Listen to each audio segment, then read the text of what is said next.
from your body, what will happen to you? I think you will not be able to stand on your feet. So the same thing has happened. You have pulled out 86% of the money from the system. So literally you have pulled out a very, very vital resource which is basically responsible for the entire architecture of the country. Now, economic architecture is very, very vital for a country's development, especially in the background when you're talking about FDIs, Make in India, and taking country's GDP to a much higher level. Of course, in the 2 quarters, you will see the recessionary tendency will come very predominantly here. And as Ben, the Federal Reserve Chief, said that when you go through the recession, you need to go through the helicopter distribution of money. So he's also known as a Ben helicopter, because the theory is that you run out of the money, there's a shrinkage in the circulation of the money. So what happens is then the economy or the business cycle gets completely blocked. And as a result, the economy suffers a lot, and recession is defined if the 2 successive quarters, if the economy goes down, then obviously you will have a short of money. So the solution which has been suggested is the helicopter money. So you throw the money and let the money come into the system. So anyway, that's a very hypothetical situation. So what I'm trying to say is that Modi government had come out with a very triple menace which country is grappling with. One is terrorism, which has been already said.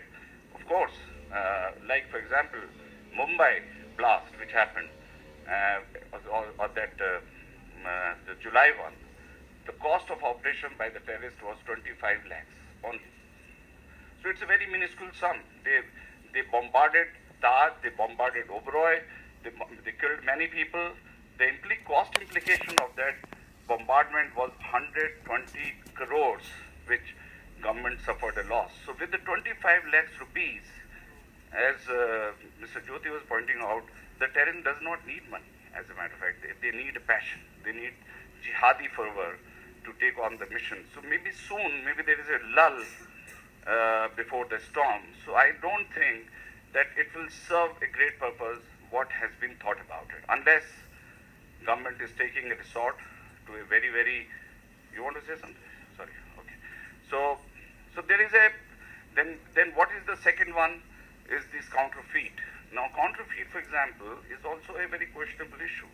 Like a lot of people in the hinterland banks did not have the machinery to understand whether it's a fake currency or it's a real currency. So the fake currency was reintroduced into the banking circuit, and the people deposit that money. Maybe some money is lost in the process, but largely the money has come back into the system. And most of the money which is not come back is like either held overseas, like 40,000, 10,000 people living abroad in Canada, London, US. Indians may be having some residual money left which they don't care.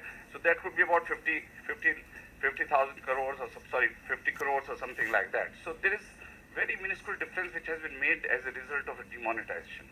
The only advantage which country is going through is digitization. The digital penetration pan-India is something which is very welcoming, but as rightly pointed out by Mr. Kaviraj, that cybercrime is going to be a serious challenge for all of us. Somebody pointed out, Mr. Jyoti pointed out, that cloning is very easy, and we have very, very intelligent hackers. So you will see a lot of cybercrime happening. When you see the infrastructure of cybercrime, it is so primitive in nature. You go and talk to any cybercrime inspector, he is not equipped to deal with the challenges which are going to happen. And as Mr. Kaviraj mentioned, that all these foreign companies are basically looking at, they are controlling the data.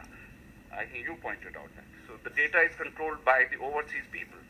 Now, there are a lot of people who want to destabilize India, as a matter of fact, because India is the fastest growing economy in the world. Now, of course, with the IMF report coming in, it has been relegated to second position. But there is a lot of enemy in neighborhood. China wouldn't like us to flourish. Pakistan wouldn't like to flourish. Many countries would not like us to flourish. So there is a buzz about India going up in this. Now, the point is, do you really bring out such a